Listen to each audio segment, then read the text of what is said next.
북극여우 따라 국제 뉴스, 우리 하수정 소장님 나오셨습니다. 안녕하세요.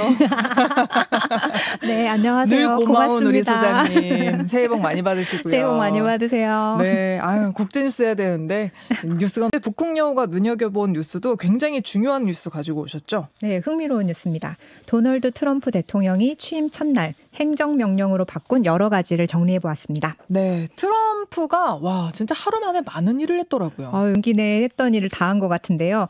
취임 첫날부터 선거 유세 기간 동안 공약했던 거 다 지키겠다 이러면서 첫날 결제한 행정 조치만 해도 200여 건입니다.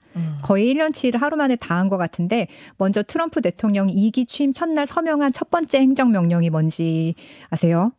첫 번째요? 바로 바이든 행정부가 했던 78가지 행정명령을 전부 다 무효화하는 것이었습니다. 와. 이게 첫 번째였어요. 네, 원래 정치인은 취임 첫날에 자기의 주요 정책 방향 보여주는 안건들 골라가지고 굉장히 상징적으로 결제하잖아요. 맞아요. 이게 딱 앞으로 내가 어떤 정치를 펼 것이다 이런 걸 보여주는데 오바마 행정부의 첫 명령이 백악관을 비롯한 정부 부처의 정보 공개 의무화였습니다. 네. 그러니까 민주주의와 정부 투명성을 위한 조치였고요.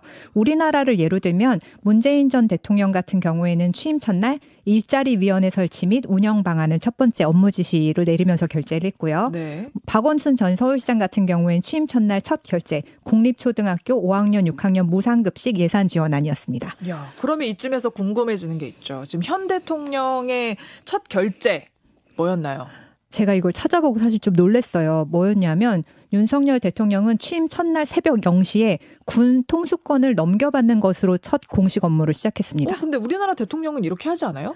근데 보통은 이렇게 첫 번째로 하는 거를 이렇게 사인하는 걸 보여주거나 뭘 했다 이렇게 하는데 이분은 첫 번째가 군 통수권을 0시에 딱 이렇게 나오는 걸로 첫 번째 공식 일정을 시작했더라고요. 미묘하네요. 그렇죠. 그래서 예. 저도 좀 놀랐어요. 그래서 예. 이렇게 자신이 어디에 우선순위를 두고 있다, 이런 정책을 펴겠다 이런 걸 보여주는 건데 트럼프는 이런 거에 아주 타고난 사람이잖아요. 그래서 첫 번째 결제를 할 때 백악관이 아니라 워싱턴 DC의 그 2만석을 채울 수 있는 캐피털 원 아레나 실내체육관에서 좌석을 가득 채운 지지자들 앞에서 결제 서류를 이만큼 쌓아놓고 하나씩 결제하고 결제하고 그다음 만년필을 전부 다 이렇게 그 관중들한테 집어던지는 쇼를 하더라고요. 확실히 쇼잉에 능한 대통령이라는 게 여기에서 티가 나는 것 같아요. 그러니까요. 그럼 2만 명 앞에서 한 첫 결제는 어떤 거였어요? 예, 바로 아까 말씀드렸던 것처럼 78개, 78개의 행정명령과 메모를 전부 취소. 바이든이 망친 거 내가 다 바로 잡을 거야 이러면서 첫 번째는 바이든이 했던 모든 걸 취소, 무효화하는 결제를 했습니다. 근데 이게 가능한 거예요? 이렇게 전 정부에서 한 거를 한 번에 뒤집을 수가 있습니까? 이게 바로 행정명령의 묘미라면 묘미라고 볼 수 있는데요. 대통령 행정명령 영어로 executive order라고 하는데 미국 헌법이 대통령에게 부여한 권한입니다.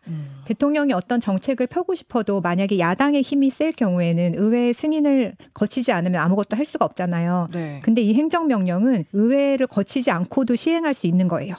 그래서 연방정부의 수장인 대통령이 모든 공무원에게 내리는 명령, 지시 이런 거거든요. 그래서 네. 그 의회를 거치지 않으니까 명령하자마자 즉시 발효되고 또 법적인 구속력도 있습니다. 대신에 다음 대통령이 뒤집을 수 있어요. 다음 대통령만 뒤집을 수 있습니다. 이게 우리나라에서 대통령 시행령 같은 거 비슷해요. 거죠. 네. 네.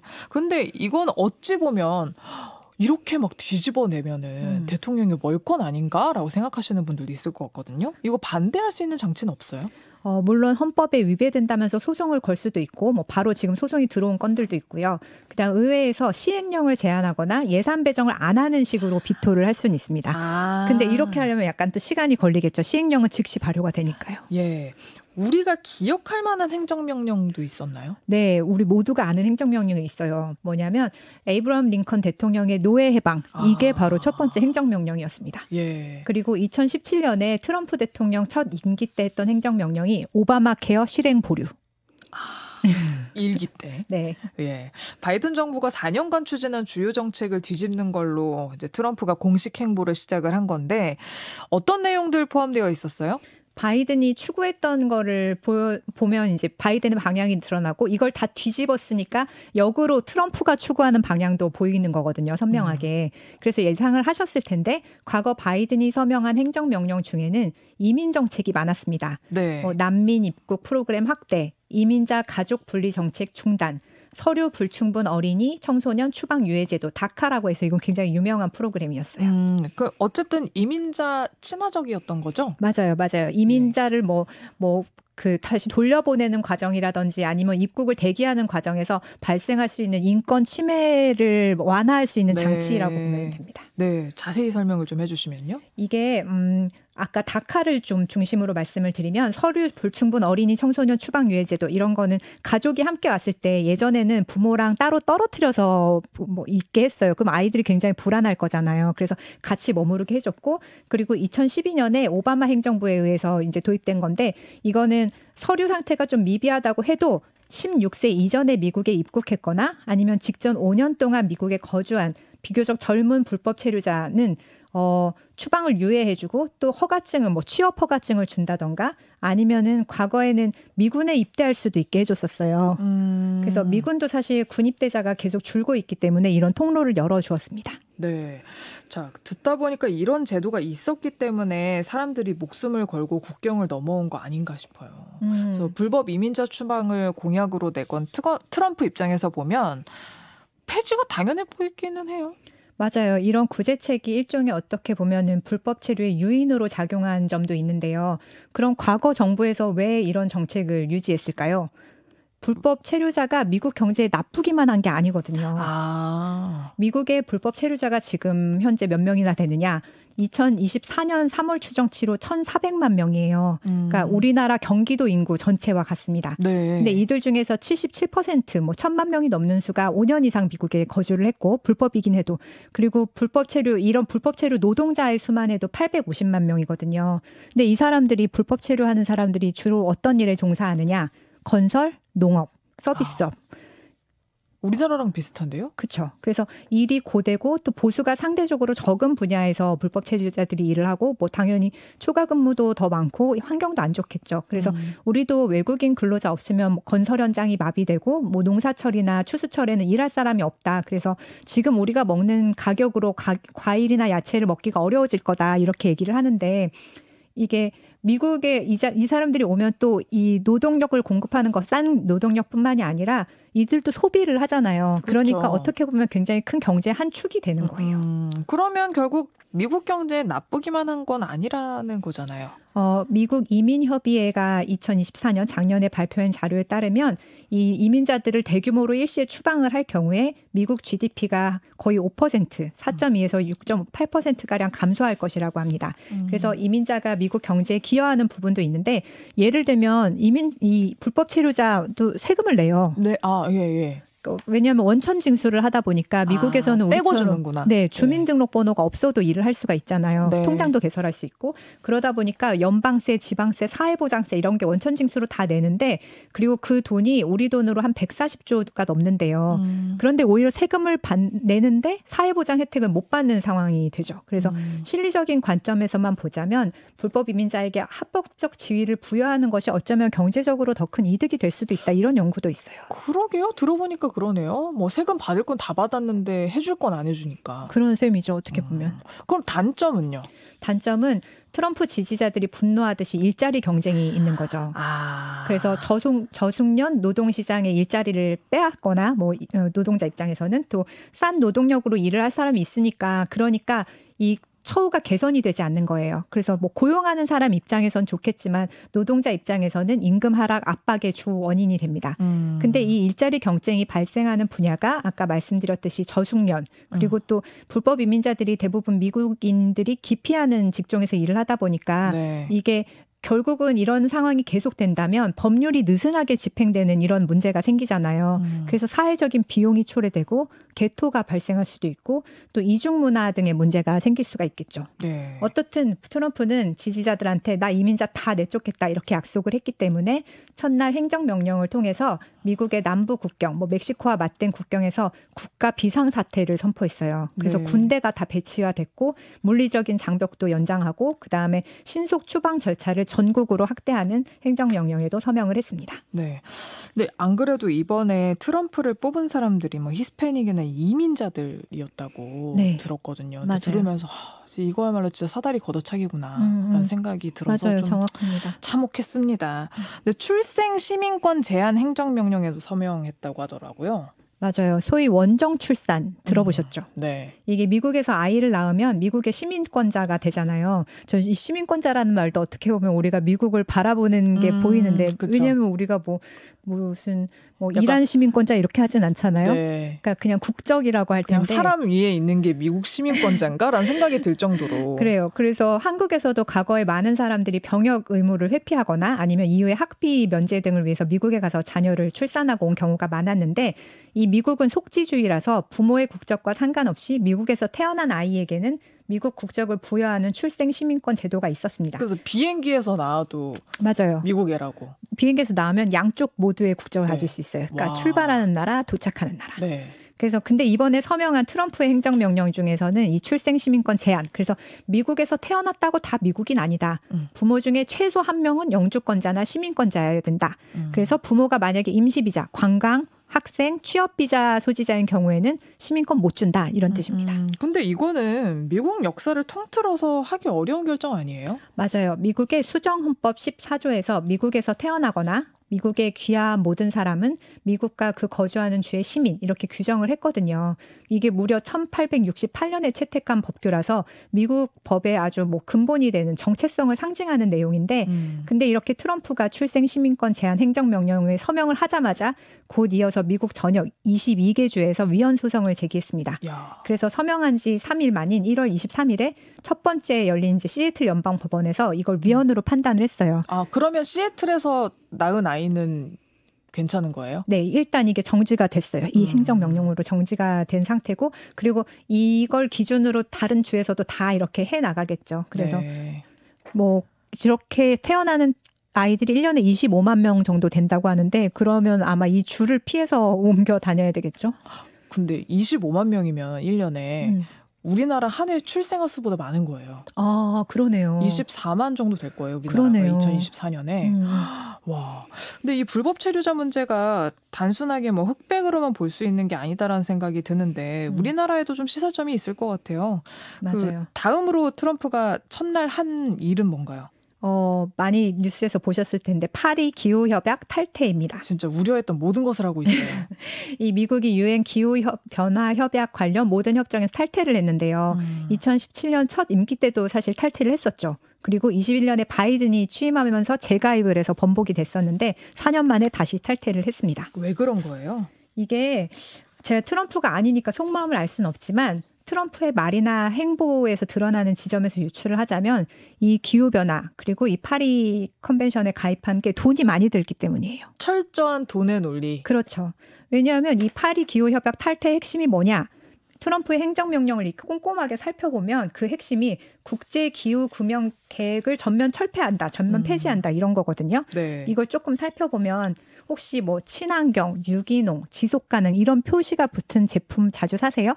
저는 고를 수 있으면 무조건 이렇게 좀 더 주더라도. 좀 더 주더라도. 네. 네, 이 좀 더 주더라고에 해당하는 게 제작하니까 만드는 비용이 더 드는 거잖아요. 예. 에너지. 그래서 이 에너지를 만들려면 예전에는 그러니까 탄소 배출을 줄이려면 화석 에너지 줄이고 대체 에너지를 늘려야 되는데 이 대체 에너지가 비싸단 말이죠.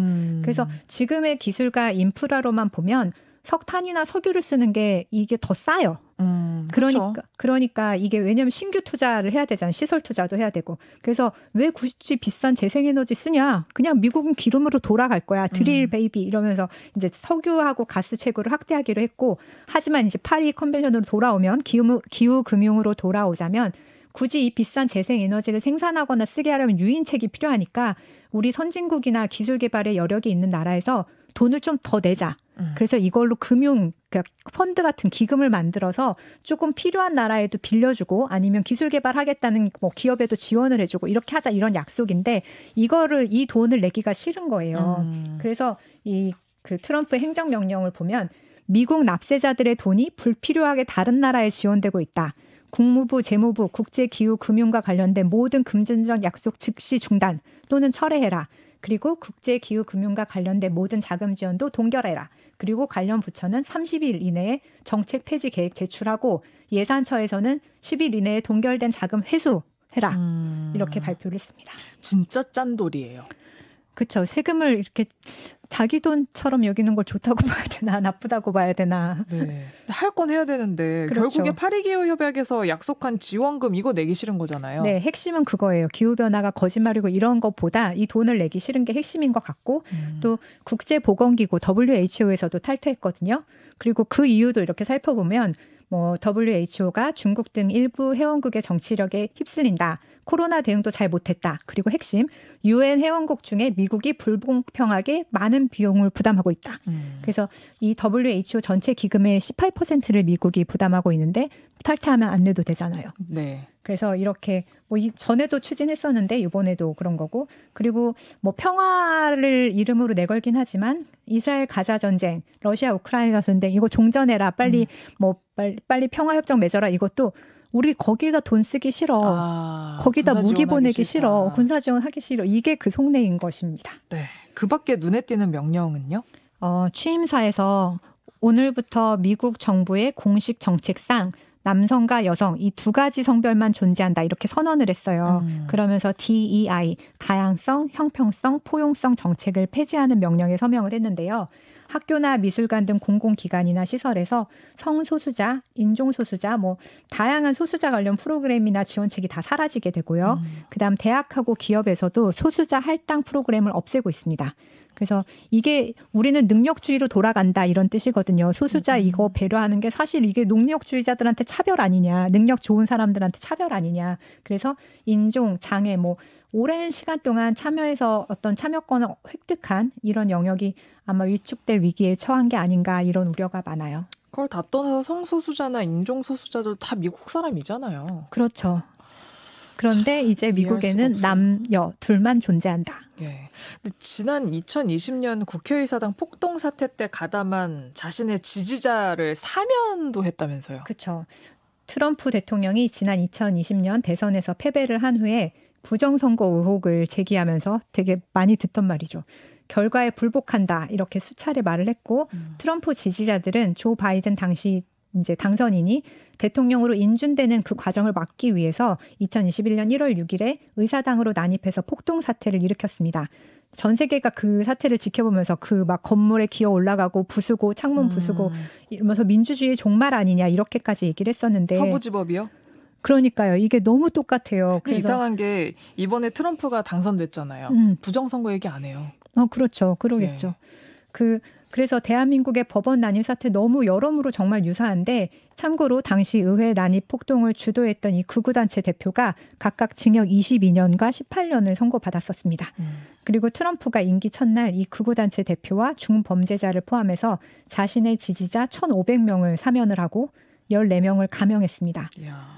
그래서 지금 법원에서도 이렇게 하면 이거 또 일어날 수 있는 거잖아요. 또 사면해주면 되니까. 그리고 저는 약간 무섭다 이런 생각이 들었던 게 이 사면된 지지자 중 한 사람 아까 그 극우단체 대표 이 사람이 소감을 이야기하는데 우리는 옳은 일을 했다. 그리고 트럼프가 유세 때 우리 풀어주겠다고 약속했다. 나는 그 약속 믿고 있었다. 이렇게 얘기를 하더라고요. 불안합니다. 법치주의 무너지는 소리가 여기까지 들리는데 사실 다른 나라 걱정할 게 하나 없습니다. 네, 이게 정말 우리하고 어떤 이 뭔가 데자부 같은 느낌이 들어서. 그러니까 만약 우리나라도 지금 윤 대통령 탄핵이 기각되고 돌아오면 같은 수순으로 진행이 될 거 아니에요. 네, 맞아요. 참 걱정입니다. 참 그러게 미국 얘기하면서 한숨 한참 쉬다 보니까 남 얘기할 게 하나 없네요.